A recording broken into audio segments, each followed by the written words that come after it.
ಯಾರಿಗಾದ್ರೂ ಹೊಟ್ಟೆ ಉರಿಸಿದ್ರೆ ನೋವು ಪಟ್ಟಾಗ ಒಂದು ಬೈಗಳಾಯ್ತು, ಅಯ್ಯೋ ನೀನು ಆಪತ್ ಬಂದು ಚಾಪೆ ಸುತ್ಕೊಂಡು ಹೋಗ.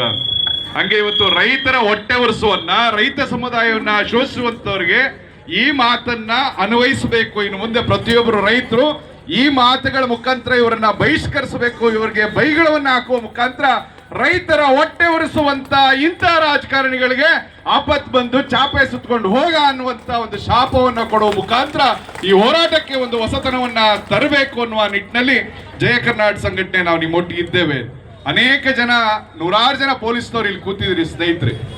ಅನೇಕ ಜನ ಪೊಲೀಸ್ನವರು ಡಿವೈಎಸ್ಪಿ ಮೇಲ್ಪಟ್ಟಂತ ಅಧಿಕಾರಿಗಳಿಗೆ ಹಿಂದಿನ ಸರ್ಕಾರ ಒಂದು ಯೋಜನೆಯನ್ನ ತಂತು, ಗುಂಪು ವಿಮೆ ಅಂತ ಹೇಳಿ. ಡಿವೈಎಸ್ಪಿ ಮೇಲ್ಪಟ್ಟಂತವ್ರಿಗೆ ಅಂದ್ರೆ IAS ಕ್ಯಾಡರ್ ಅವ್ರಿಗೆ, ಇಲ್ಲಿ ಬಂದೋಬಸ್ತ್ ಮಾಡ್ತಕ್ಕಂಥವ್ರು, ಕಳ್ಳರು ಹಿಡಿಯಿರ್ತಕ್ಕಂಥವ್ರು, ಜನರಿಗೆ ತೊಂದರೆ ಕೊಡ್ತಕ್ಕಂಥವ್ರನ್ನ ಇವತ್ತು ಹಗಲು ರಾತ್ರಿ ಬಿಸಿಲಲ್ಲಿ ಕೆಲಸ ಮಾಡ್ತಕ್ಕಂಥವ್ರು ನಮ್ಮ ಪೊಲೀಸ್ ಕಾನ್ಸ್ಟೇಬಲ್ಗಳು, ASIಗಳು, ಸಬ್ ಇನ್ಸ್ಪೆಕ್ಟರ್ಗಳು, CPIಗಳು. ಆದ್ರೆ ಇಂಥವ್ರಿಗೆ ಗುಂಪು ವಿಮೆ ಮಾಡಿರಲ್ಲ ಹಿಂದಿನ ಸರ್ಕಾರ. ಇವತ್ತು ನೀವು 50 ಲಕ್ಷ ಗುಂಪು ವಿಮೆ ತಂತಿರಲ್ಲ ನಿಮ್ಗೆ, ನಿಮ್ಮ ಕುಟುಂಬಕ್ಕೆ.